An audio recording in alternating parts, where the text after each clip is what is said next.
All right, to my guests, thank you all so much for being on the show. How y'all doing? How y'all feeling? We're doing Feeling great. real Thank you good. for having us. Yes, yes.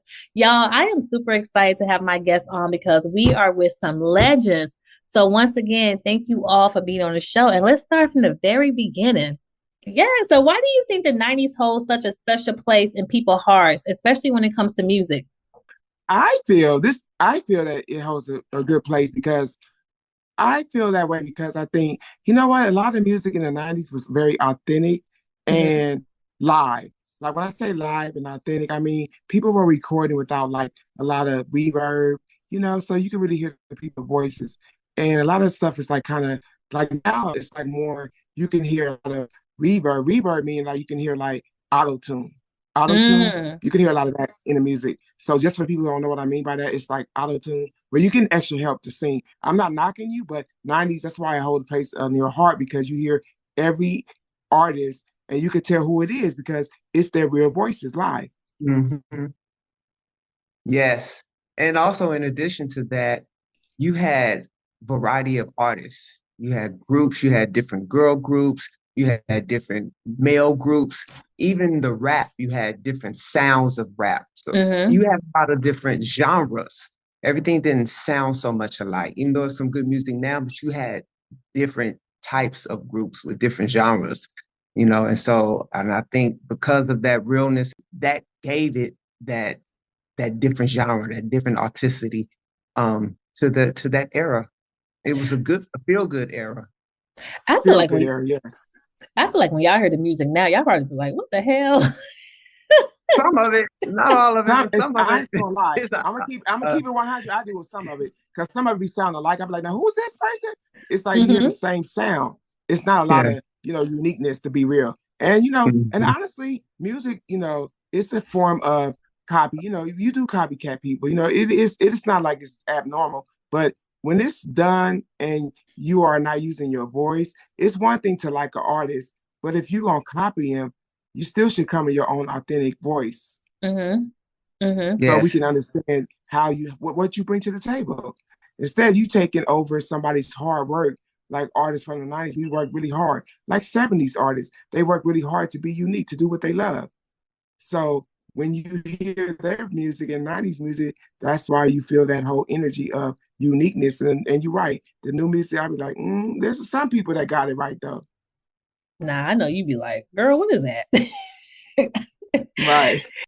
And you know what? Also, we had artist development too. There was artist development too back then, Yeah. and that's thing. I think that hurts a lot with a lot of people. The artist development it lacks. People think they can be a YouTube star that quick, and they are making their money from it, or a TikTok star, whatever you want to call it. Yeah, I feel like Mhm. back in the day, like it was like a real boot camp. Like they wasn't playing, or Right. It y'all wasn't was playing no games. straight boot camp. Yeah. So what was it like being a part of the 90s R&B scene? It was bomb because we didn't have phones back then, and we also, we got to really get intimate with the people, the different artists that we was connected with. If we was doing like a tour, any type of thing we was involved in, you got to really connect better. I think in Yeah. the 90s, you got to really know the artists, and the scene was hot. It was dope, and you know what? I think people really let loose a lot because we didn't have like people recording us. It was like a private little. I don't want to say like a private sorority or a fraternity, but like it was that energy. Like nobody can be in your business. It was like everybody was staged. Like how they say what stays in Vegas, whatever they say, what you do in Vegas stays in Stays in Vegas, Vegas? whatever they say. Mhm. Mhm. Right. That's the kind of vibe it was for the 90s scene. Like you are really in the moment and getting connected with the people that you work with, that you got the same love with. And it was really fun too. It was like fun times. People didn't have no high anxiety or like just that energy where it was a lot of confidence in the air, but it wasn't that energy like I'm better than you. It was like we both about to top this stage tonight. We would see people backstage. We were crossing cities, crossing states. We'll see Mary, we'll see Jodeci, Lil Kim. We would be passing each other like, hey, what's up, y'all? How y'all doing? They'll be getting on the bus, we getting on a stage. They leaving the stage, we getting on. So it was very carefree and fun. It wasn't no tension, Hmm. like some tension in the air. True. And to add to that, I enjoyed the fact that when we used to be performing, any artist, people really stay back and like watch the other, the Sure other, did. artists. More Like now, supportive. it's like more supportive. Yes, Yeah. more supportive. Now it's hot. That's dope when you That's got that true. type of support. That segues into my next question. How do you think the industry has changed since then? But I think a lot of people keep to themselves, and who you know is who you know. It's like it's more cliquish. Like even though it was cliques back in the time, but cliques knew cliques, and you interacted. But now more backstage is more like if you know somebody, you'll see them. But people so now must be with their own clique that came with them and stick in their own room. So they kind of just be more private for whatever reason. Some reasons are good, some reasons are not, to stay out of trouble. Right. Or, just they feeling themselves. Either or, I don't know. But it seems a little bit more where everybody is kind A of little bit more distant. Yeah. Yeah, a little bit more distant. I think a little bit more distant. And I think even like when you mentioned about the difference, the whole, what you call it, like auto-tune energy, like I was talking about the auto-tune situation too. People are not as authentic like we were back then in the 90s. The auto-tune, you don't really know who it is. Everybody sound the same. And it's like, who is this person? Like, you don't even know. And like in the 90s, if you go and put a 90s that feel good music, and you also can tell, oh, that's such and such. Oh, the difference. You really do. I know I do. I definitely know the difference when I hear the 90s artists. I can hear the difference. I can hear the difference too. Difference between like two different artists, that artist, that this is this artist. I mean, and I miss that. Yeah. And the thing about the new music is like, you don't get that from that. You don't get that. It's like microwavable. People are like jumping in the game, getting that quick fix, getting them. Everybody like, I want to get the bag. I'm getting that bag. Everybody talking about they gonna get that bag. But we all want the bag too. But we love what we do too. Right. And I also feel like back then in the 90s, like not only did we felt the emotion, but it was just, you could just feel it. Like you knew when somebody was happy, you knew when somebody was sad, you knew when somebody was in love. Like I feel like the 90s was just a time that you just had to be there. We didn't have phones and Instagram and all that, so you didn't have no other distractions. You were able to be in the moment with that person. If you had something to say, you either had to wait. Like, say if we came out with a video, you wasn't going to see any of footage beforehand. You really had to wait to the video to see who was going to cop the blue lipstick first. Or, you really had to wait. So it wasn't a lot of distraction. Distraction or copycat. Like a lot of copycatting too. Because, people, because let me tell you something, once you shoot a video, you got your video going, and you would be able to know who copied off of you, because you didn't have, once it get dropped, you know that you did it first. Yep. Because you have to wait for it to come out too. You have to wait. You got to wait. For editing and all of that. Now, y'all, our guests, they look super good, mad fly, brown skin for the win. So being that the 90s was the golden era, who was trying to talk to y'all? Oh. I think for me, on my end, I had like comedians trying to holler at me, and like more on the comedian side, and a couple of rappers. But no R&B dudes was talking to me like that. Maybe because I had a little thug in me or something. I might have been too much for the R&B cats. I think more rapping and I feel like more rappers and comedians. They have a couple of athletes on me, yeah. Start thinking about it now. So name one comedian and one athlete and one rapper that was trying to talk to you that's current now. Well, I wouldn't say their names because they're married now. Is somebody we know? Because they're married now. Yeah, y'all know them, but they married now, so I wouldn't even like put them out there like that. But if they were single, I would bust them out. But they're married, got a whole family, got a whole life. Anybody single that was trying to talk to you that's current now? No, everybody, like now, cats is older now. Everybody is still in, married, got a whole family. And if they are single, I don't know about it. Right. What about you? Some rappers. It was a football player that was trying to get at me, but I don't even know his name. If I could say it, I don't even know. I don't even remember him. Poor thing. I think he was with the Tampa Bay Buccaneers. All right, somebody Google it. Didn't it be somebody from there? Tampa? Yeah, that's true. We both had a football player from the Buccaneers. Yeah. That's true. I really don't So remember his name I'll though. give y'all that. There was a guy from the Buccaneers, and he's very incredible. He's a Hall of Famer, but he's Okay. married and got a whole family. All right, y'all. I'm gonna do my research and I'll get back to y'all and let y'all know who it is. Right. Okay, I could tell you a singer that tried to get at me because I don't know what they doing in life. And there's no disrespect if he's married or whatever, but I'm not checking for him. I wasn't checking for him then, and I'm not checking for him now. Right. KC from Jodeci. Casey trying to get everybody know. Yeah, and he was with Mary at that time. So I was like, boy, please. But even if he wasn't with her, Right. somebody from New Edition. I'm not gonna put because I think he is married based off their show. Who, Bobby? No, Oh. trying to guess, but no, somebody from New Edition. Oh, I know who. No, not him. Okay. Look. Oh, okay. I don't even know who you was gonna say, but you know how you can tell when some people want to get at you. They're not saying nothing, but they're throwing like serious hints and flirtatious advances and stuff. Yeah, but I'm gonna jump boat with that. I'm not gonna say the name because I'm a type of person that I don't really like people that's in the same field that I'm in. Like meaning like since I'm in the R&B hip hop, I'm really more. I would choose more like an athlete type of person or a comedian, somebody that's not doing the same thing I'm doing. I'm curious about other people's, careers and journeys they got going on. I never want the same energy. To keep it real with you, that did the same thing I did. Yeah. If you rap and you sing, I ain't really checking for you like that. But if you're a comedian or you are an athlete, I'm more intrigued by that. Right. Now, how did y'all all meet? Like, were y'all friends before the group started? Or, because I wasn't sure if y'all met in high school or if y'all knew about each other in high school or y'all met in college. And I met in high school as cheerleader. She was already on a cheerleading squad, and I was trying to make the squad. So that's how we connected. And I was doing my dance and doing my thing, and I needed another dancer. I was looking for another dancer, and everybody was like, she was famous in high school. She was popular. So everybody knew she could dance you and was everything. lit. Yeah, she was lit. And so when I was looking and asking around, it was like, oh, you need to ask. And I already knew she had flavor and poise and style just from being a cheerleader, but we wasn't close. We just met each other. We just knew each other, but we didn't really get close until after we start cheering and everything. But I asked her if she wanted to dance, and then she just locked in. She was like, yes. And her style matched my style. We was vibing with each other, and then we met in college, right? Yeah, in college.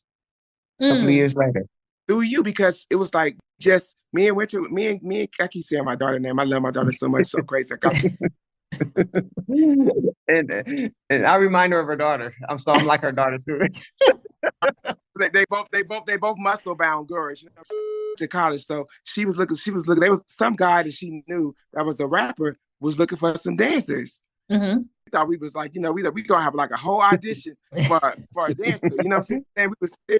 We was serious. Like we gonna go to this park, rent it out. Like, I mean, just imagine we 17 years old having this energy talking about, we gonna rent it out. We gonna have people come. And it's so funny that only one person, and it was, but we were serious. We were serious about that business. We were serious about it. Yeah, I knew y'all was serious. When I was listening to your other interviews and just doing research, I'm like, back then, like the thought that y'all even had the mindset of like, let's do auditions, like let's scout out the next person so we could be official with that, because I know dance played an intricate role into y'all music journey. It did, yes, definitely. It did.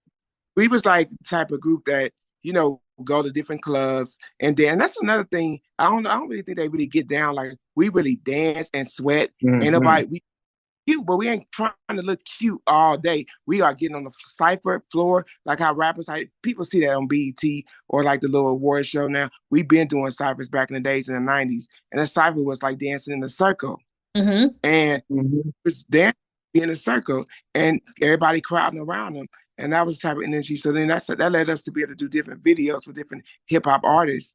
Unfortunately, one of the queens that passed away just recently, her name is Boss. Got to give her props. Yeah, rest her soul. Rest in peace, she Boss. She was a rapper, passed away, and she's incredible. We was at Mental Mondays.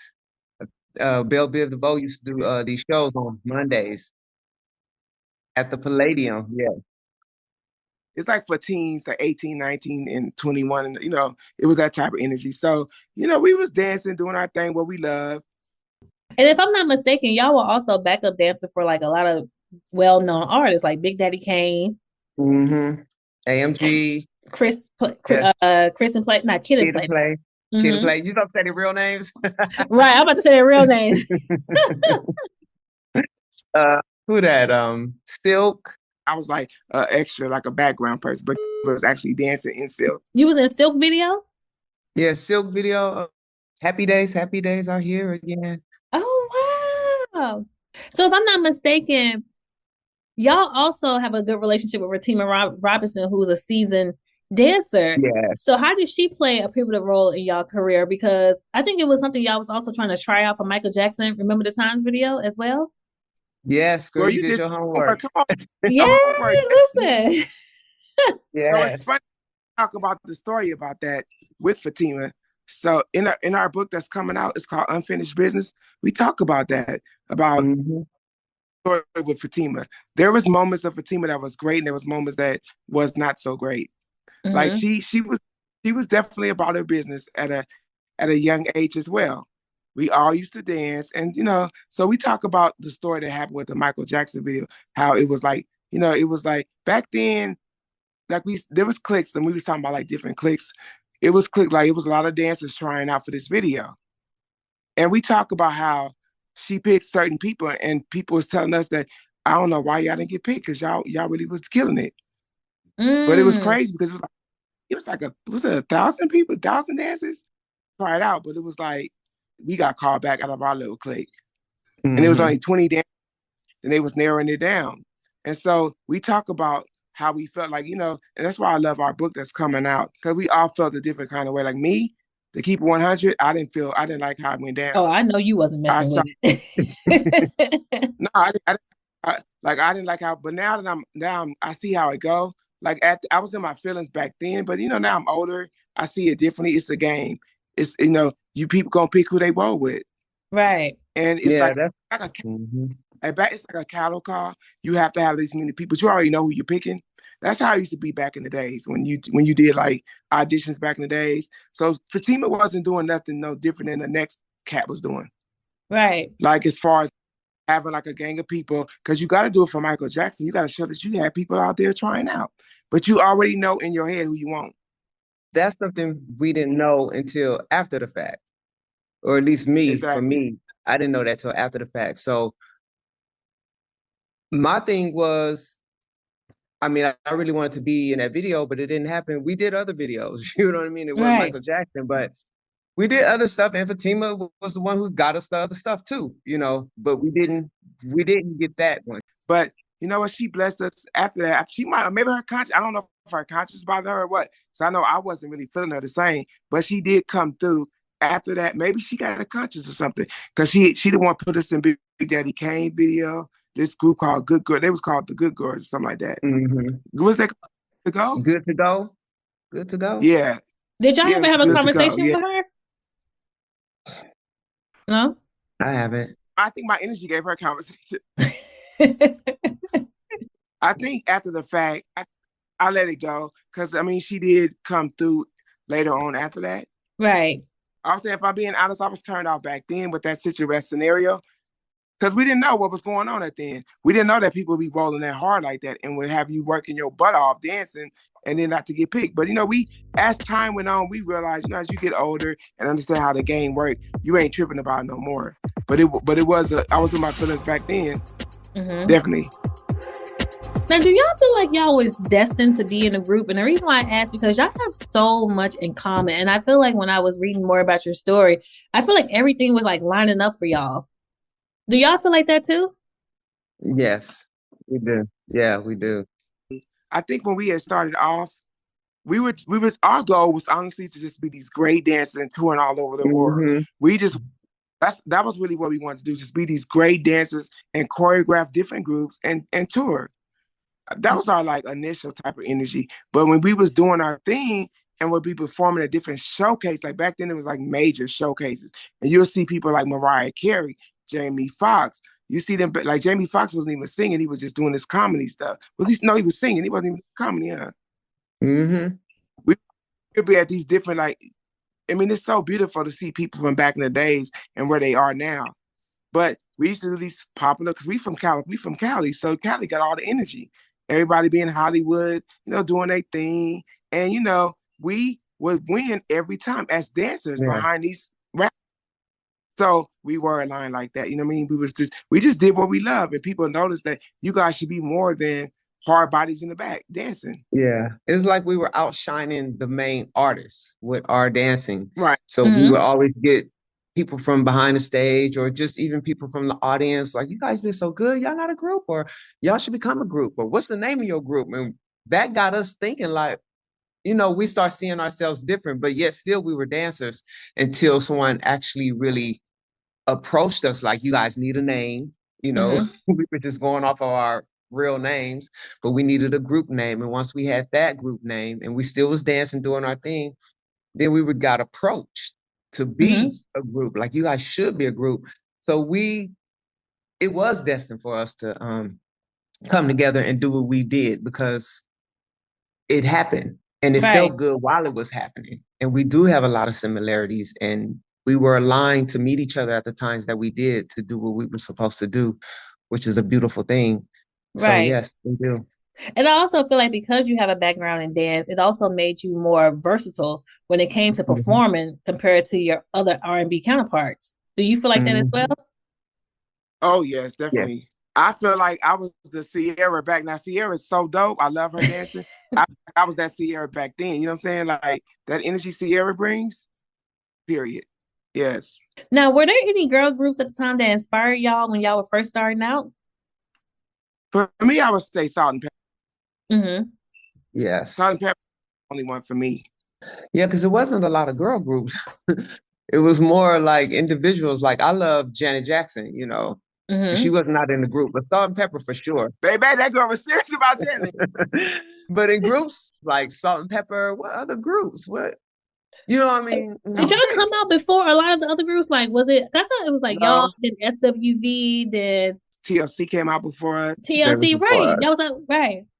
They came out before us, but I think Salt and Pepper were aligned, even though they were good groups, but we were more aligned with the Salt and Pepper BBD energy. Because see, it's two rappers and one singer, right, in our group. And so a lot of times that's stuff that we had to, like, when we performed, people saw us live, we kind of had like maybe Fuji's energy. We were behind the scenes coming out. Like, we was working in the studio. They just came out before us.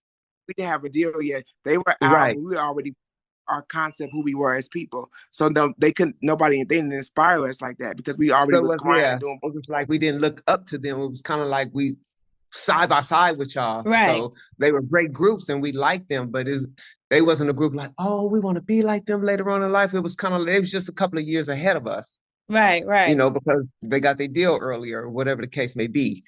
So it would be older groups we would look at. We was making noise in our neighborhood. Before we had even got our deal, we had another, like, an independent deal. So we was making our own noise in our little town in Cali, in Inglewood, in LA. But we wasn't signed to an actual record deal like they were.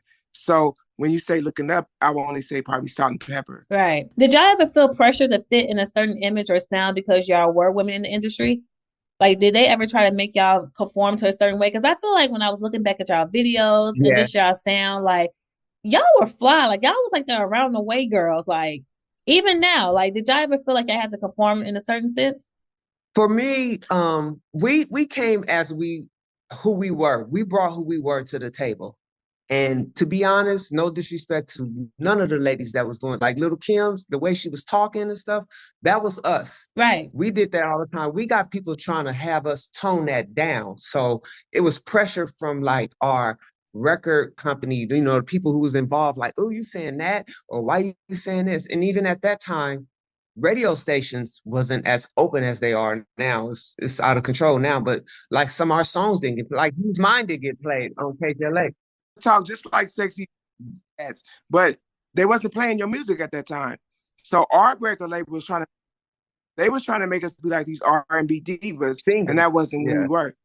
Yeah, that's not who we were. So we used to constantly have, like, a battle with that, because we were rappers and we did rap and singing. We kept who we were.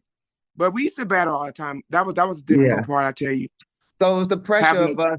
They not allowing us to be ourselves truly authentic, like how we came, how we auditioned, we rapped and sing, and we wore what we wore, we dressed how we dressed, said what we said.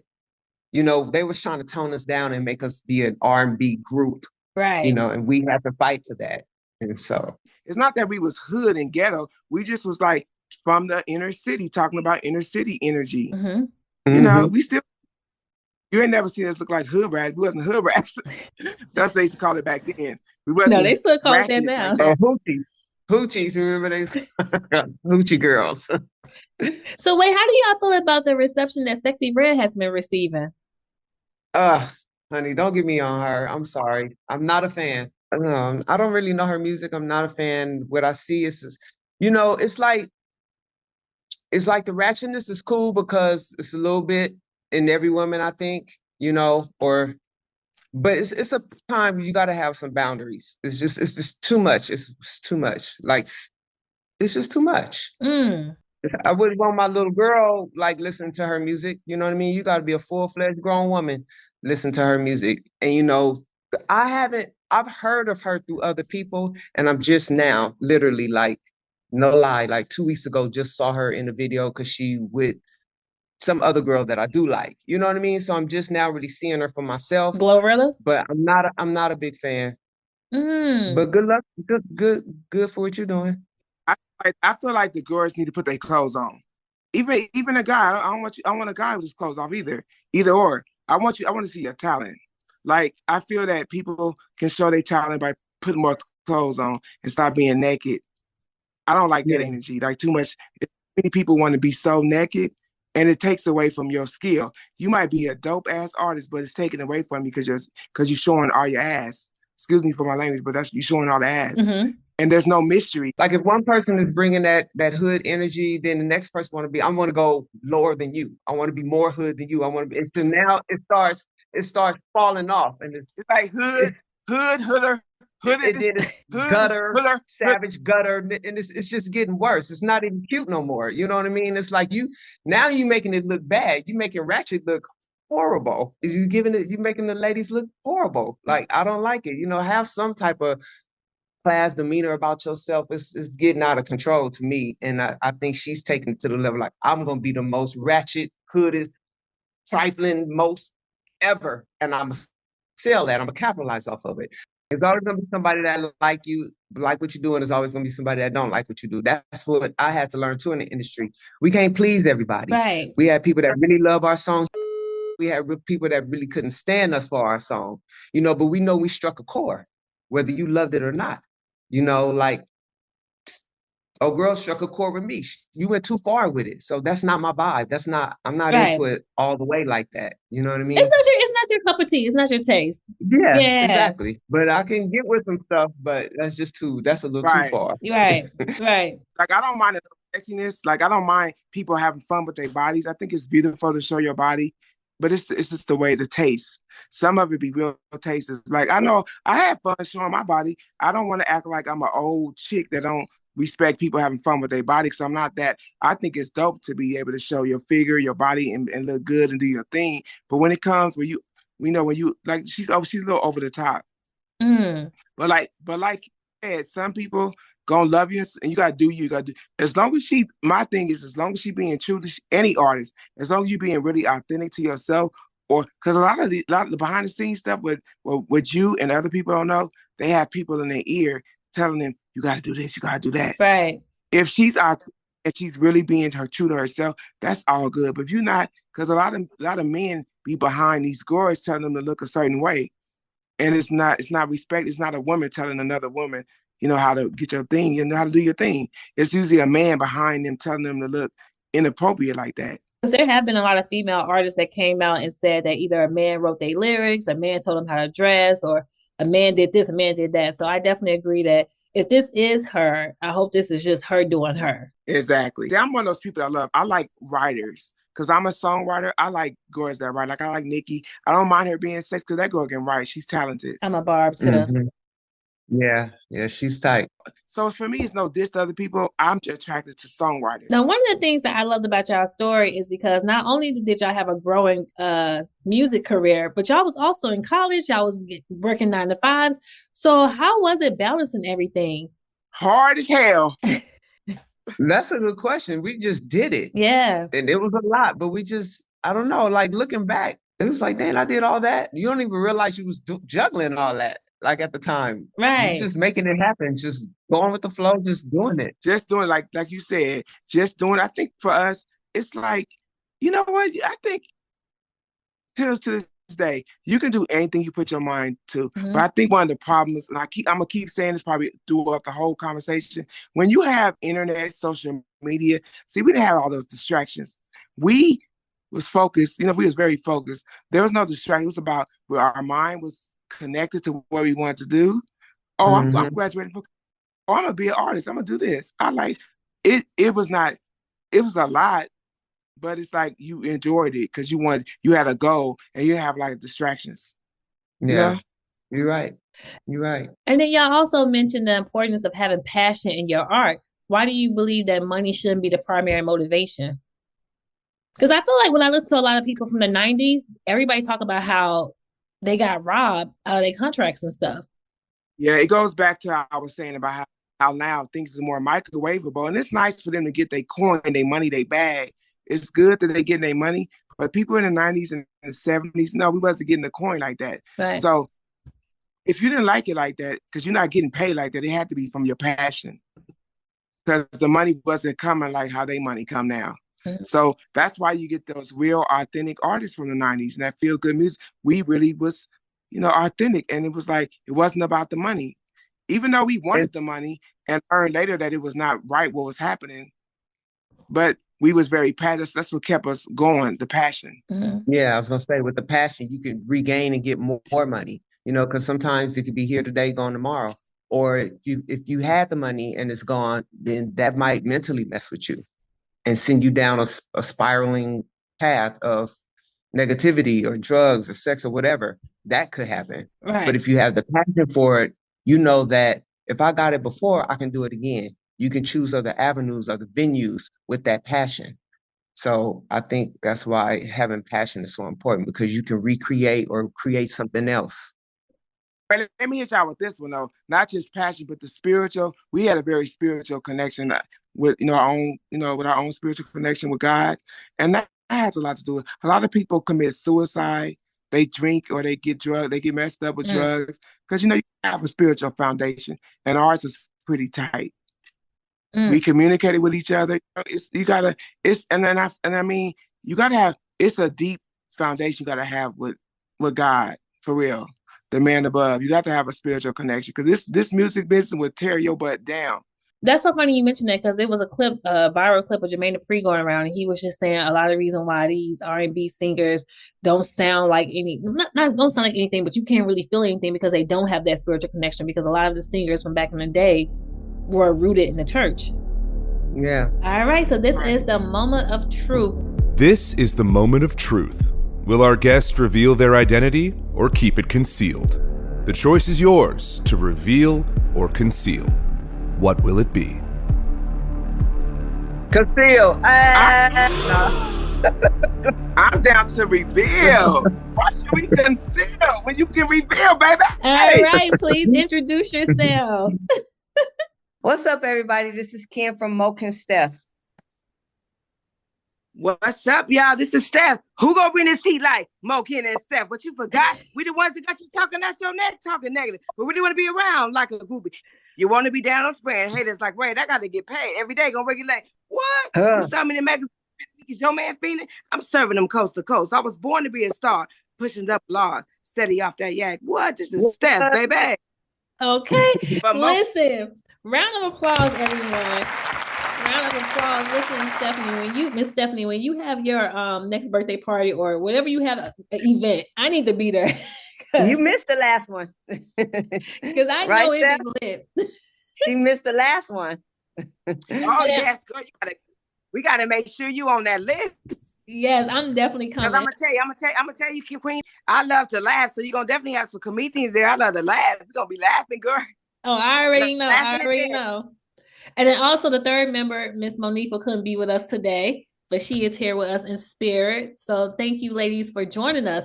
So tell us, how did y'all Thank decide you. on your name? Because the name is all three of your names combined. Yes. You ready, Trevor? Can you? Yes. Well, we were actually dancing with some dancers, another Mhm. guy group. We were dancing for a show, and they were saying, you know, how do we want to be introduced? And we was like, they were asking us, what's our name? We was like, we don't have a name. And of course, we was thinking of every name with a three the hard way, Right. three to T. I don't know. We was just thinking of different three names, and we happened to be standing in the formation of Monifa, Kenya, and Stephanie. We was just standing there ready to do our routine. And we didn't come up with anything. Nobody was really feeling anything. So the guy was like, well, what about Moke and Steph? The way we were just, the order we were in. And it right at that moment, we all just loved it. And then Stephanie was like, well, what about Right. Steph Kim Mo? Why I can't go the other way? And we was like, that's true too. But the bell just sounded better that way. And so we just all stuck with Yeah. it. Right. Mhm. Now, So how do it was you pretty feel? funny. How do y'all feel y'all music has influenced today's R&B or just music in general? Oh, it influenced today's R&B and music in general because it's so real. Like our song really is timeless because there's always a man cheating on a woman, and there's always a woman taking her man back, and there's always somebody in a relationship up, and now he's your man. You know, so that cycle is constant. It happened before we wrote it, and it's gonna Right. happen after. Right. So That's it's true. so like I think TikTok it's brought so us funny. back Yes. because Like it my still daughter, goes on. Oh, wait, one at a it's time, like, one at a time. Go ahead, Miss Stephanie. no, I was saying that my daughter's in high school, right? So it's so cool. They brought it all back. One time she's a cheerleader and I was at her game and they was bumping my song. I said, what? The high school was. And I was like, wow. And he saw on TikTok, they resurged it, which is beautiful. It's a blessing and we appreciate it. Like Ken said, it's a classic song that resonates from back in the days to today. People, like she said, I think what really get people going, everybody try to figure out what we really was talking about, but it was so many different scenarios in that song. Like And we're like talking she about said, He's Mine. he's mine, right? Yeah. I said it was so many scenarios with he's mine. Mm-hmm. Where, some people thought that we were saying we was cool with letting a man cheat on us, and that wasn't what we were saying. But we let people have their narrative. It was more like when we wrote it, we was talking about everybody have a man before you, and that man might not be with you no more. So now he got somebody else. But in another scenario was like, and now he's mine. You made it had him once. You might have been with him first. Yes. So that was one. In the other scenario, like Kia said, one of the group members' boyfriend was, he had cheated on her, and the girl kept playing on her phone. Who was who? Constantly, the girl. Back on that, like Mo had a dude, and the girl kept playing on the girl's phone constantly. So we was having jokes, and it just turned into joke. We was jokesters. It just turned to jokes after jokes after joke with this girl. You know what I'm saying? And she made us have a hit. Platinum. Thank you for making us go platinum, baby. I know she was Yeah, tight. and they playing them at weddings now. I went to a wedding, they played our song, He's Mine. I was like, hey, yes, it's the wedding song of the year. Don't forget to add it to your playlist. When people see y'all out and about and they say He's Mine is like one of my favorite songs, like how does that make y'all feel when people see y'all? Like you at the wedding or you at your child's school? Like, do people recognize that it's y'all that wrote these songs? Yeah, I think it's so beautiful. People tell them. Yeah. It's a good feeling because, from that to when you even perform on stage, like you did say a wedding, we had went to a birthday party and they had played it. And at the time, I don't think people knew that it was me and Kenya there at the birthday party. Right. So sometimes your song is bigger than your face, bigger than you. Yeah. Bigger than your face, bigger than your name. Right? Yeah. Girl, I said they was blowing, they was seeing, they had a wonderful time. And then when they found out we was in attendance, they was blown away. And it was a beautiful feeling just to be laid back, in the cut. Right. Low key and seeing the energy. I think that's one of the best feelings. And I also feel like feeling. I also feel like the video of y'all performing live of He's Mine, that's been going viral lately. Have y'all seen it? We saw The different ones. Which one? There's a couple of different ones. I've seen a couple of them go viral too. Well, yeah, like the song itself just been going viral again. Just lately? Oh, I thought you said I was Yeah. dancing. Oh, see, lately I haven't. Yeah, I've it's been been on Instagram. Y'all have on the blue dresses, and Uh-huh. that performance been going viral. The remix. Oh yeah, I've seen a couple of them too. I've definitely seen a couple of different things that we had done performing live. You know, we still perform live, so I saw a couple of things going viral, and it feels good to see the energy of people and how they respond to it. Yeah, and but y'all, I think what keeps us strong is that, see, when you've been out before, I can't say every artist, but I think since you've been out before the social media came to life, we can handle the criticism better. Like, it doesn't bother.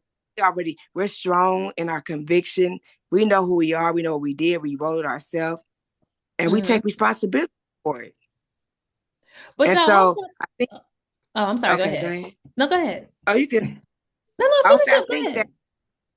I think that we take responsibility. When we did it ourselves. Nobody made us write our whole album we wrote as it is.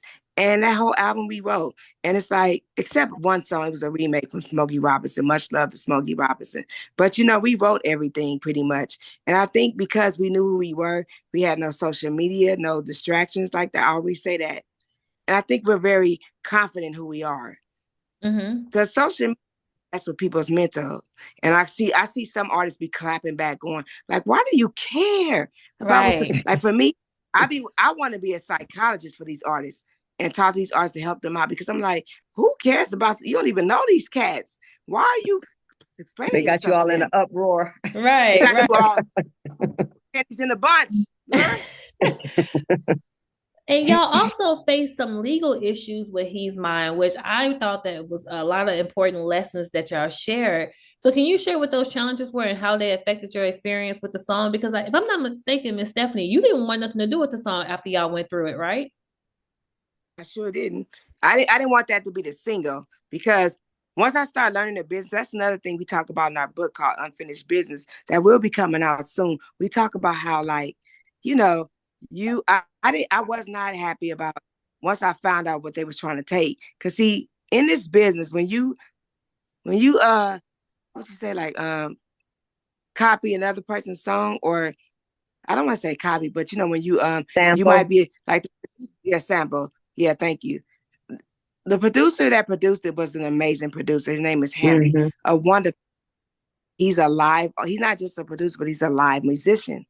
Amazing. So, yeah, he's very amazing. So I think what was crazy about our situation, he played these samples live, but in court, it was like, he was like, I didn't copy off it. Whatever happened, he didn't copy off of Prince. It was like Prince, the wonderful Prince, rest his soul, and Roger and Zapp. So our song had those type of, samples in it, but he replayed it, but he didn't win in court. He replayed it and did a whole nother little twist to it a little bit.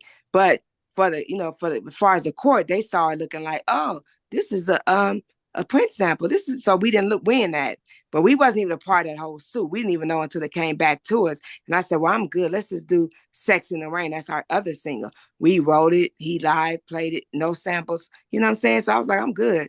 So, at that time, I was not feeling to put it out, because once I realized how much money they're going to be taking from that, I was like, oh, wait a minute, hold up. We're not really getting nothing from it. I got outvoted. I got outvoted, basically. I was outvoted. Yeah. But it's all good now. Yeah. And I know y'all have a book coming out, and I'm sure this will be covered more in detail, but can y'all share y'all decision or the reason why y'all stepped away from music? It's in the book. But just to get, you got anything you can say without saying? So yeah, something did happen. It's definitely in the book, and you get to see what's cool about the book. It's like it's three perspectives. Like, when people write books, you usually don't have everybody writing. It might be one person telling their story by themselves. But in this situation, it's a Mocha and Steph book that's three perspectives, and you get to find out like who walked away first, and like how it, what's that chapter we got called, Ken? Oh, you put me on the spot. It's It's in the it's book. a chapter that, It's right, a chapter that it's definitely explains the fallout. what happened. That's what it's There called. you go. Okay. So do y'all The have any fallout. do y'all have any regrets about the decision? Looking back now? About when we Stepping find away out, and you gonna leaving the music industry? I don't. not Stephanie. I didn't like it at all. And I talk about it in the book. So that's why I say the three perspectives. You're gonna find out who did what and why that person did it. But I would say for myself, just to give you like a little bit, I was not feeling that decision. Oh, sorry. Process of elimination. Right. Yes. You know, I feel like y'all just had so much talent. I mean, y'all was dancers, y'all was singers, y'all was rappers, y'all was fly, y'all had personality. Do y'all believe y'all had a fair shot? Or do y'all feel like the label knew what they was doing with y'all? They didn't have baby girl. You said the right now. And we talk about in the book. It's so funny. We talk about that in the book. But no, they didn't understand us because we was very creative, right? And thank you for that compliment. We were very creative. We had some ideas that Missy Elliott did later in her video, which is, we love Missy Elliott. They thought we was crazy. And Missy Elliott had this trash. Or I had that idea and told them way before Missy came out with it. And I love Missy Elliott because she was creative. Her people had her back. Yeah. For us, we was crazy talking like that. We was like, oh, we want to do this. Yeah, Almost a we lot didn't of the get that ideas that a lot of ideas that we came out, we saw it come out in other groups, and we would get so frustrated because it's like we would have been the ones the first to show that. y'all had the look, vision. that we did, and it was just they made it seem like we didn't know what we was talking about, or it was so hard to put together, or oh, we can't do that, or whatever the clapback was. They just wasn't feeling it, but we knew what we wanted to do. So our team wasn't all the way for us like we wanted them to be, or like they should have been. Another add to what King is saying when he said about a fair shot. You know what? We are thankful for our blessings that we did receive, but no, did we get a fair shot in certain things? Because you know why? Because we spoke our mind. We was very real, and we wasn't like yes, kiss ass group. A lot of groups they kiss a lot of ass. No, we disrespect. It's a lot of ass. They want to be so, they want to make it. So they're gonna do everything that they tell them. We would say no. We would say no. We ain't showing our asses like that, opening our crotches to do a video. We ain't doing all that. We're not wearing Playboy out. We gonna be sexy how we want to be sexy. Listen, I just know once I get in good with y'all, I can't wait to kiki with Miss Stephanie because I know she got because I know she shaded from left to right. So when y'all have y'all performance, I'm gonna be right there because I got to get the raw version. I know Miss Stephanie was nothing to play with, baby. No, ma'am. Okay, so we almost finished. Go ahead. Oh no, go ahead, Miss Stephanie. I don't want no problems with you. Go ahead. No, I was laughing with you. Okay, we almost finished. So if y'all can go back and do anything differently in your music career, what would it be and why? Really standing up to the labels and really standing firm and not just swaying with not just swaying with an idea just to appease the group just really just staying true to who I was, because who I was what I see right now. Right. Like starting out as new artists, it's like, oh, I should have just stayed that way. I shouldn't have changed my lyrics, or I shouldn't have not wrote on this song, or whatever. And just always standing your ground. Like for me, I wish I would have always did that, because the artists after us were doing it. And it is just snowballed into what it is now. Right. I would say maybe what else? Taking I would say like we should have took this publishing deal. We were very like the one with Randy Jackson. Oh no, with Randy Jackson, he was all good. That was a good situation, but he ended up getting a job with American Idol. So that's how I know that would have been a great situation. He was feeling us. He was at MCA Records at that time. So that was a very good look. So no, it wasn't. It was a publishing deal. Like in this business, we're writers, right? So when you're a songwriter, you can say no, or yes to a publishing deal. So I think we would have got a lot more money if we would have said yes to it was a publishing deal that was being offered to us. And we was like, no, we want our own song. Now, what's his name? What's his name? He's an artist. Dang, I just lost his name, but he was a solo artist, and his mother back in the days. Dang, why can I forget his name? I'm so mad. But anyway, I'm saying this to say is that his mother made the decision to be like, you know what, we're not going to sell and and it worked for him, the publishing deal. He's very successful, very financially well off, but his mother and we did the same thing. But for us, because of the sampling and because of that's how we talk about in our book. You have to be educated when you get with these labels at the beginning. There were some things that we lacked knowledge of. And because we were songwriters and it was a sample that we was not aware of that was going to be taking majority of the funds, 90% of the money, we could have did a publishing deal and made so much money off of that because we were writers and write for other people. But we said, oh no, we do a publishing deal. So I regret that, me. Because we would have got more, would have said yes to that publishing deal. See, publishing deals, they'll give you like $1 million or whatever the case may be, whatever you negotiate. Right. And you don't know what your success is going to be. It's like a publishing company taking a risk on you. Right. Mm-hmm. Right. Yeah, they're like, oh, I'm gonna give them $1 million. This song is so hot. I'm gonna give them $1 million or whatever. We should have said yes to that particular situation. Right. Instead of saying no, we said no. I can see why we said no because we wrote it. But then once the politics come behind the sampling, that was a lot of money that was taken away from us. Mm-hmm. So that one too. So what brought y'all back together? Was it the book? Yep. It was the book, wanting to tell our story, because it was unfinished. That's why it's titled Unfinished Business, because there was things that needed to be talked about. And this was a segue to get, once we put this book out, we knew shows and people were going to be inquiring about us, which has happened. Right. And, and that would be a chance for us to finish what we want to do and get our story out there. At the same time, providing information for those coming behind us, because we will all tell our perspective on a certain situation, whether it was good, bad, or ugly, but then there was a lesson behind that as well. So it's like I told you earlier, it's a great read. It is entertaining. It got tea and information. Right. And I like the photos because you cannot get those 35 millimeter camera photos back in the day. Stuff that you see with certain people and like the stories, what was going on. Like, you don't look at the picture and you be like, I wonder what they was doing in this picture. We talk about what we doing in that picture. Right.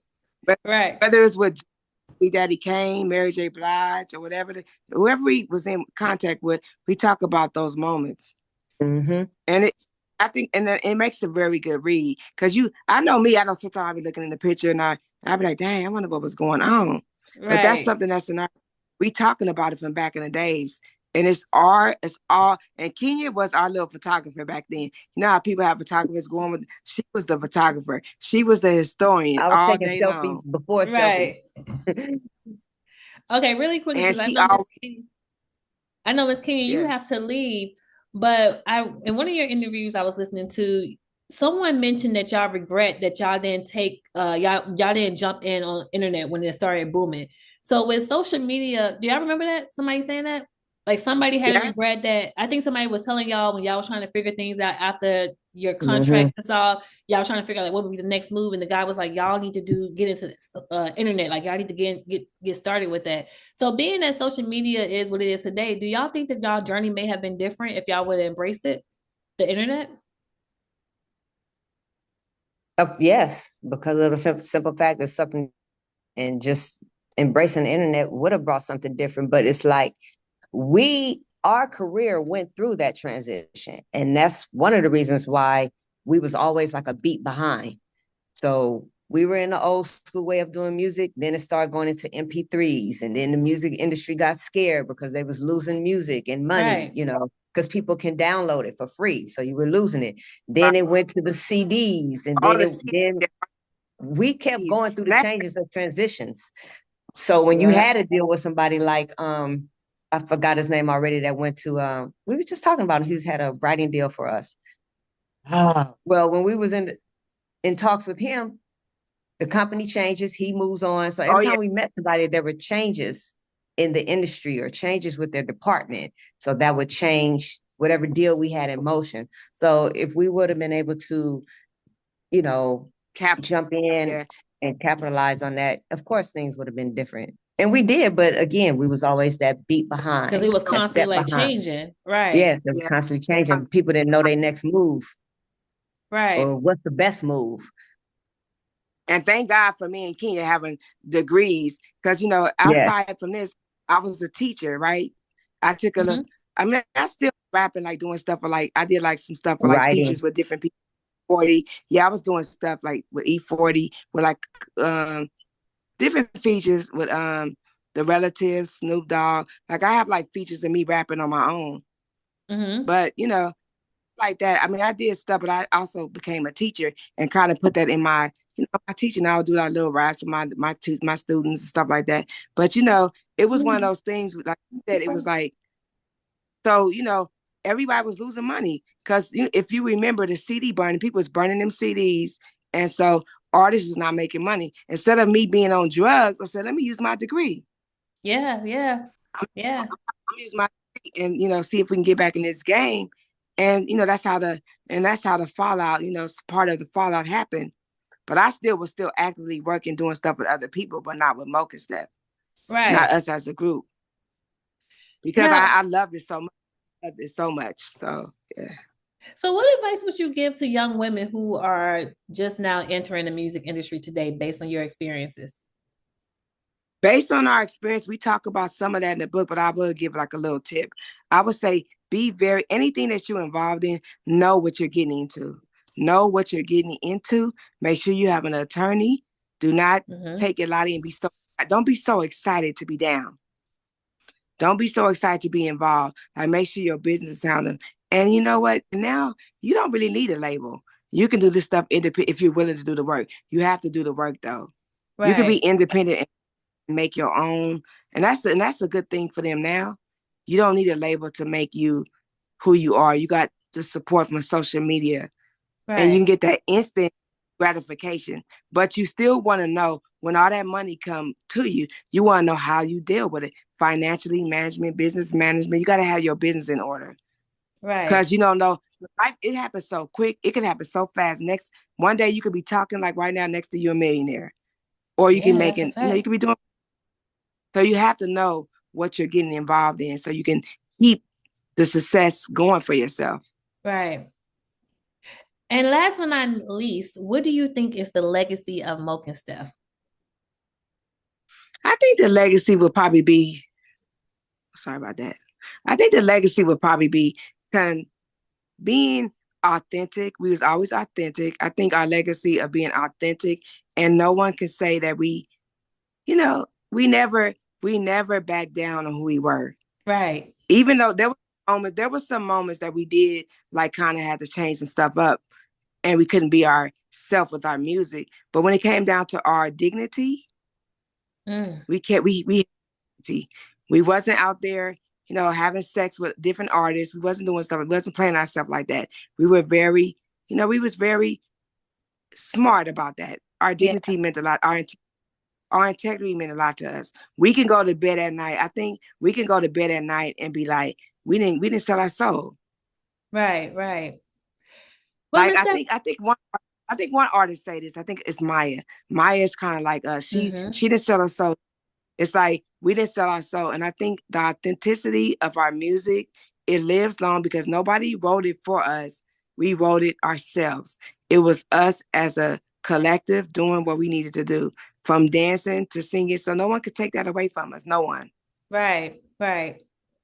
Well, Miss Stephanie and Miss Kenya, I really enjoyed y'all on the show. I'm so happy that we were able to do this, and I cannot wait for my audience to hear this because I feel like I grew up on your music, and I had a memory that I completely forgot, but I remember y'all being on all that.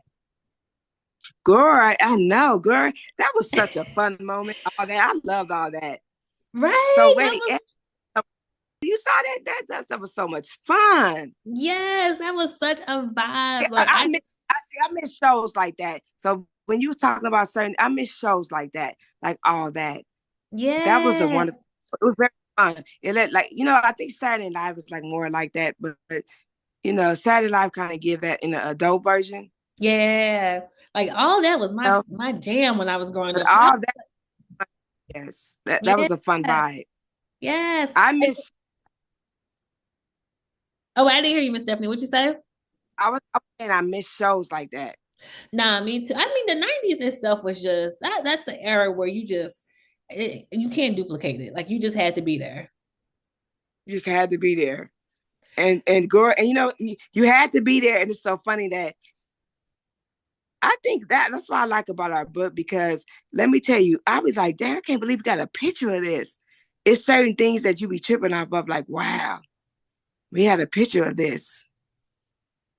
And it was so long ago. What I mean? That's what makes it so beautiful. Because now you can see everything so quick, right? Right. But just imagine all these pictures of stuff. You like, wow, look how I used to look. How we even crack jokes. Even in our book, we crack jokes about ourselves, how crazy we look on a couple of moments. We like, why did we let them do this to us? Right. It's like we are we're talking about other people, but we have jokes for ourselves as well. It's funny. Right. Yes, it is. It's a picture with the Brat and Jermaine Dupri. We was at like a show performing. They was like in the front row watching us. Like those are beautiful moments, seeing them like so in tune, watching us perform back before they was even like hot. They was watching us at like they used to do these major like showcases, right? Mm-hmm. And the label, whatever label it was signed to, they would be proud to promote their acts. So you'll be performing for all kind of industry people. It wasn't even like outside people, it was more industry driven. So only people that was in the industry got to go to these things. So when I see this picture of the Brad and Jermaine Dupri, they always were so tight. And they still tight to this day. And it's just nice to see them right next to each other, watching us in the front row performing. Yeah. It's amazing, So ladies, tell us, when is this book coming out? And also let everyone know where they can follow you at. Please follow us at The Real Moke and Steph, Instagram at The Real Moke and Steph, Facebook at The Real Moke and Steph. Website, everything is The Real Moke and Steph. The book. Except for the website is mokeandsteph.com. Thank you. MOKENSTF, mokeandsteph.com. Unfinished business. We will be definitely selling, real soon. It's coming soon. We're so excited about it. We're done with it. We was just, so we have to hurry up and let it go. Cause stuff be happening. We be like, well, I gotta go back and say this. We gotta let it go and let it. And we feel like that now, but we just have to stop. But definitely keep me posted on editing. Definitely keep me a post on the book so we can have you back on the show so we can talk more in depth about your journey once the book comes out. But I'm definitely looking forward to supporting and also sharing it with my listeners. Oh yes, that's gonna be awesome. We really appreciate you. I love, what I love about you, girl?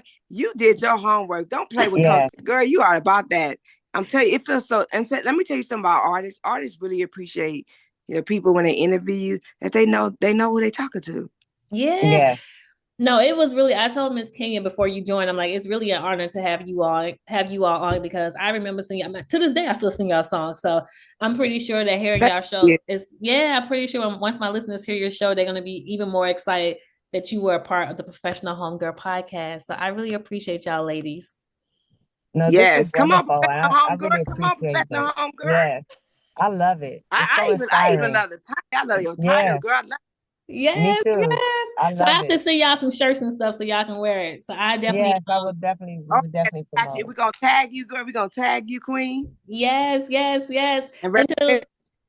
And to the listeners, if you have any questions, comments, or concerns, please make sure to email me at hello@thephgpodcast.com. This has been a pleasure, ladies, and I am so appreciative of you all. So until next time, everyone, ladies and gentlemen, Moke and Steph. Thank you. Love and life, baby. Thank you. Thank you, Eboné. You're welcome.